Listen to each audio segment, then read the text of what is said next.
sur ma chaîne. Bien, bon retour à ceux qui ont l'habitude. On va commencer un tuto pour l'utilisation du R44 que j'ai personnalisé comme vous pouvez le voir. On avait fait un tuto de démarrage et je vais le compléter aujourd'hui parce que depuis j'ai appris des choses avec Bravo Victor qui m'a partagé son expérience de pilote en réel. Donc deux choses au démarrage. Alors il y a une chose qu'on va pas voir là, mais au démarrage le prime ici on reste que sur 5 secondes. Et on appuie sur le starter après avoir remis sur boat. Ça c'est pour le démarrage. Donc cet endroit là, voilà. Celui-ci moi je l'enfonçais normalement en même temps que je faisais le starter. Finalement on peut le laisser enfoncer directement et enfoncer le starter, ça démarre. On peut mettre la bague de sécurité, ça j'avais pas précisé non plus. Et donc quand on fait monter la vitesse, on fait monter dans les tours la vitesse rotor et alors par contre je dois avoir, voilà. Quand on fait monter la vitesse rotor, donc entre 70-80 vers les 75, à cet endroit-là il faut faire un test sur les magnétos. Donc on vérifie en fait en les faisant un par un, donc là le gauche, que ça descend mais pas trop. C'est pour vérifier qu'il n'y en a pas un des deux en panne. Donc là normalement ça remonte légèrement. Et ensuite je vais mettre le droite. Voilà. Là ça veut dire que les deux magnétos fonctionnent. Donc ça c'est bon. Et une autre vérification. Lorsque on monte et qu'on passe la barre des 80. Voilà. On se met vraiment à la limite. Et on va lever le collectif. On va le lever et vérifier que ça sonne. Ça sonne pas parce que le rotor n'est pas assez rapide. Low RPM. Donc ça c'est à vérifier. Et une fois que c'est bon, on peut monter dans le verre. Ensuite on active le Governor. Alors une info pour le Governor qu'il a découvert aussi, bravo Victor, c'est super pratique ça. Sur R44, donc je pense que c'est pour sur le Cabri G2 c'est pareil. Donc c'est V-Skylab. Quand ils créent des hélicos qui ont un gouverneur manuel comme ça, il faut penser à, si vous voulez le mettre sur un bouton, mettre le bouton générateur dièse 7 toggle. Donc c'est cette manip qui permet euh, la manip du rotor, du gouverneur, qui est ici à gauche. Je crois que sur le cabri, il doit être à droite, à côté du starter. Voilà, donc maintenant on va l'utiliser. Donc ce qui est important, c'est de savoir comment va se comporter l'appareil lorsqu'on va monter le collectif. Donc là, je suis en train de monter le collectif. Ah d'ailleurs, ce que je pourrais faire, c'est partager avec le plugin quelque part par là. Donc là, si je reste au centre et que je monte le collectif, je ressens une rotation droite. Donc, à cause de l'effet de sol et de la rotation du rotor principal, il a tendance à aller à droite. Donc, quand je monte le collectif, je mets du pied gauche pour compenser la dérive.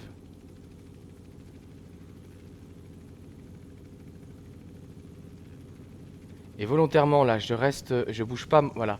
Et là, j'ai pu observer qu'il va virer à gauche. Il tangue à gauche. Ça veut dire qu'il va falloir que je donne du cyclique droit, d'accord, sur le rouge. Donc le cyclique, il va falloir que je le mette légèrement à droite pour que quand je décolle, je puisse faire rester un minimum en stationnaire.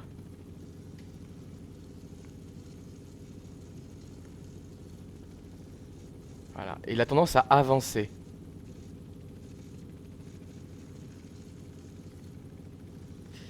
Voilà. Et donc quand je suis un peu décollé du sol, voilà. Donc le droite, c'est un tout petit peu, sinon il va à droite, hein. On l'a bien vu là. Donc je veux pas qu'il aille à gauche, mais je veux pas non plus qu'il aille à droite. Donc il faut tanguer entre le centre et la droite. Bon, après ça dépend aussi du sens du vent, mais là il n'y a pas beaucoup de vent. Donc ça, première chose. Alors, une autre info, c'est que depuis 1 ou 2 semaines, j'ai changé de joystick. Et donc, bah, mes courbes sont différentes. Elles sont différentes en quoi? Si je regarde par exemple le collectif, eh ben, c'est que non seulement j'ai des droites complètes, mais en plus, 100% du mouvement, donc toute l'amplitude de mon collectif, est répartie sur une petite partie de la courbe.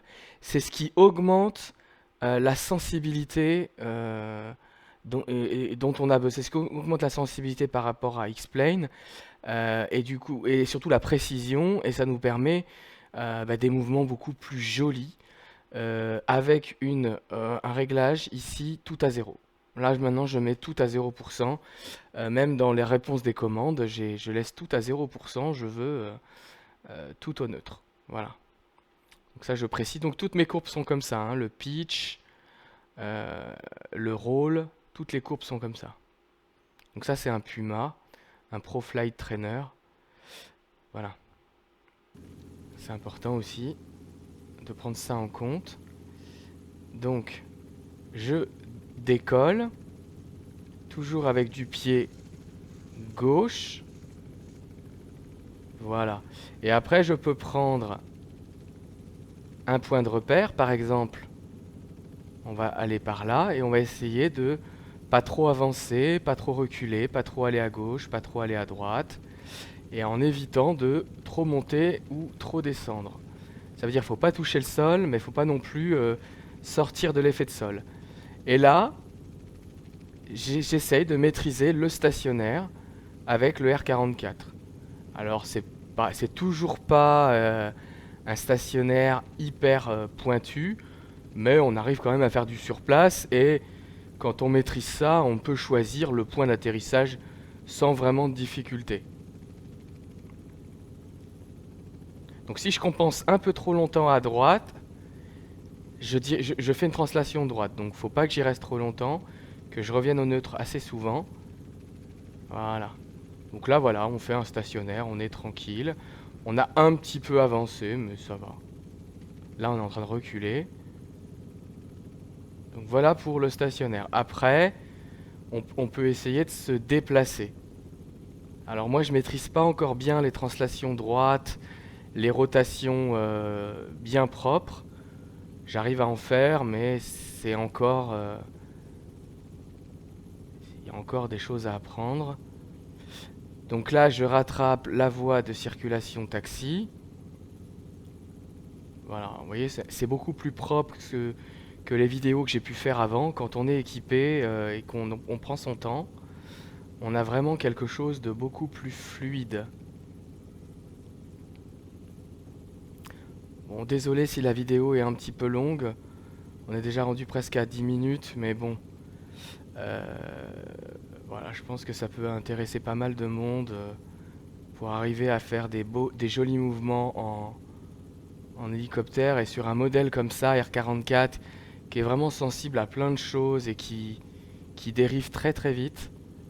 Bon, on va gruger le gazelle qui est devant nous. Voilà. On va faire un tour de piste. Alors, je vais pas vous embêter avec le tour de piste. Je vous partage peut-être le décollage. Et puis,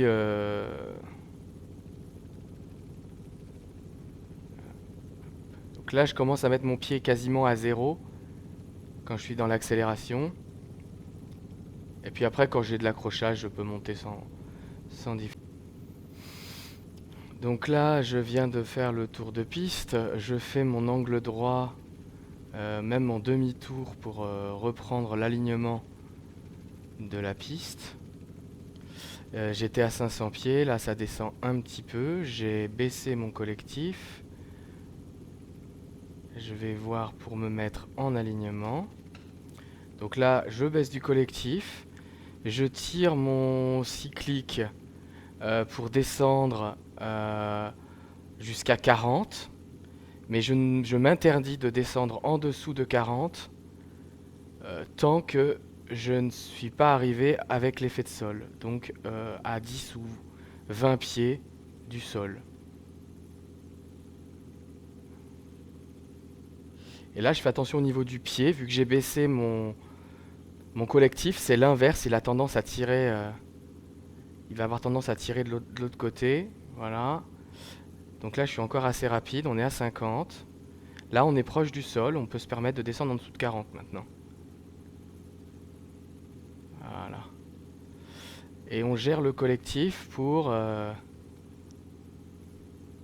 pas tomber trop vite, hein. On descend à 100 pieds minute, ça suffit largement. Voilà, on essaye d'avoir pratiquement pas de vitesse avant de toucher le sol. Voilà. Et là, j'y suis. On peut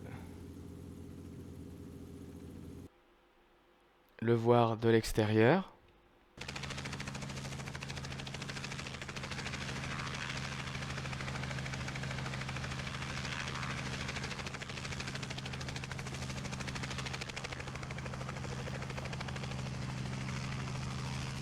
Voilà.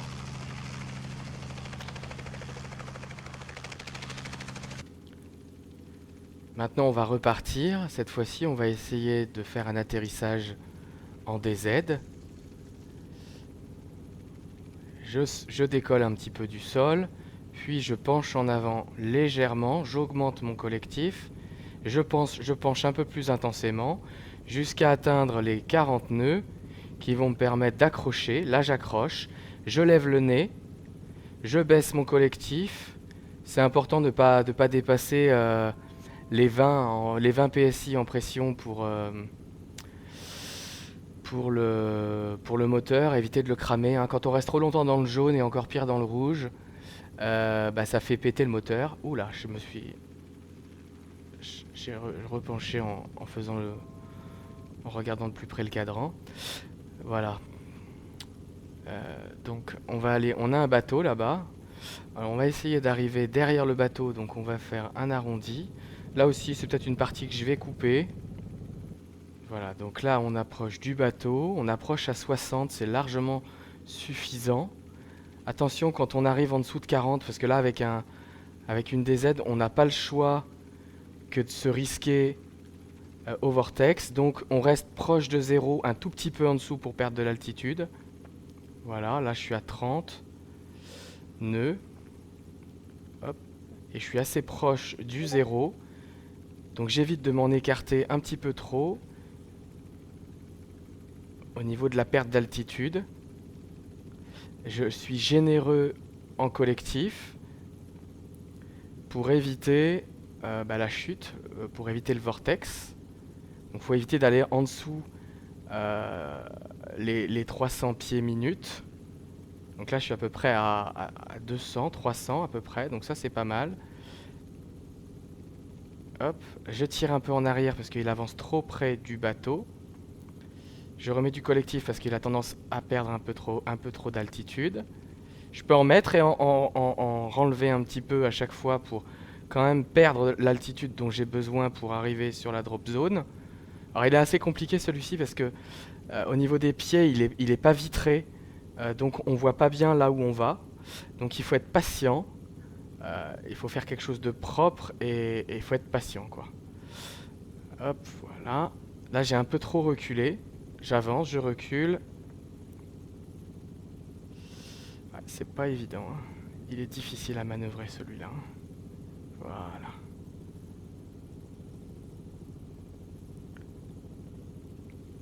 Voilà. Hop. On évite de toucher la queue, sinon on risque de péter le rotor arrière. Hop, ça y est, je suis posé. Donc là, attention, à la limite, hein, sur un bateau, faut éviter de toucher le devant du bateau, sinon on pète le rotor. On peut se faire un petit replay. On va pas le faire très long, hein. Voilà. Hop.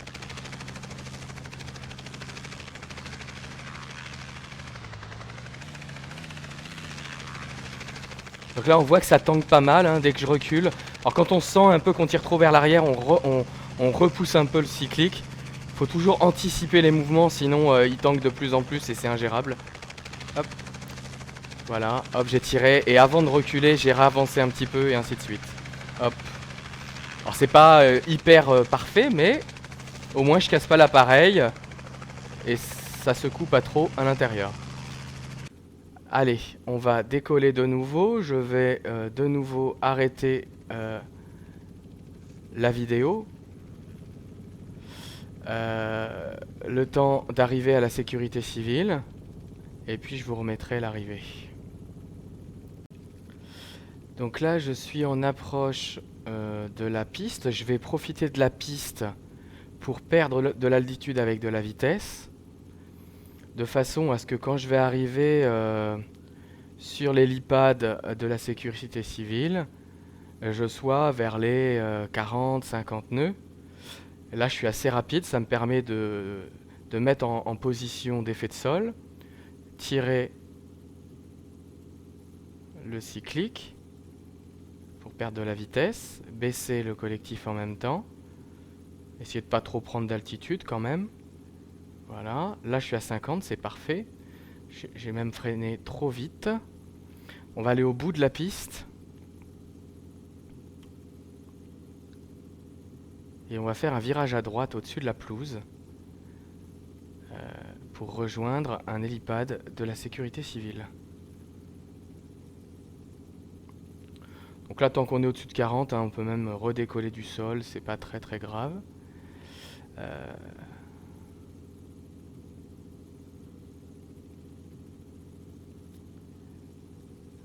C'est même mieux, c'est moins risqué.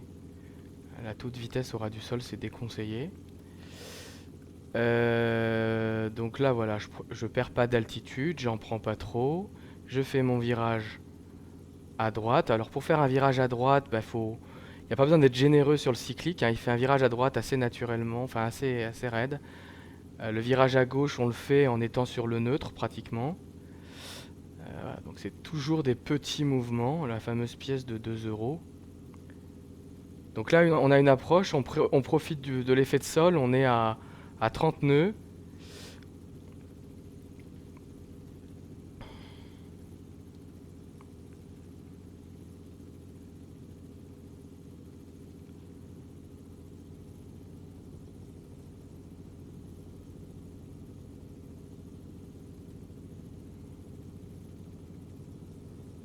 Alors je vais pas me mettre dans le même sens que l'autre hélico parce que j'y arrive pas à chaque fois.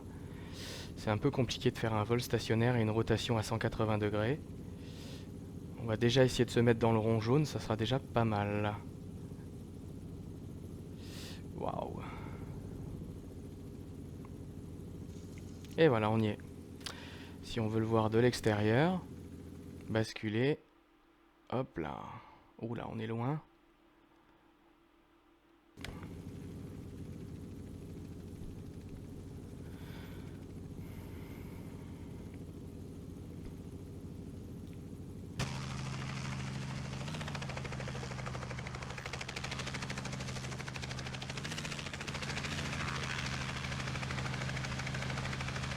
Voilà. Ben, j'espère que ce tuto vous aura aidé et puis je vous dis à la prochaine dans une autre vidéo.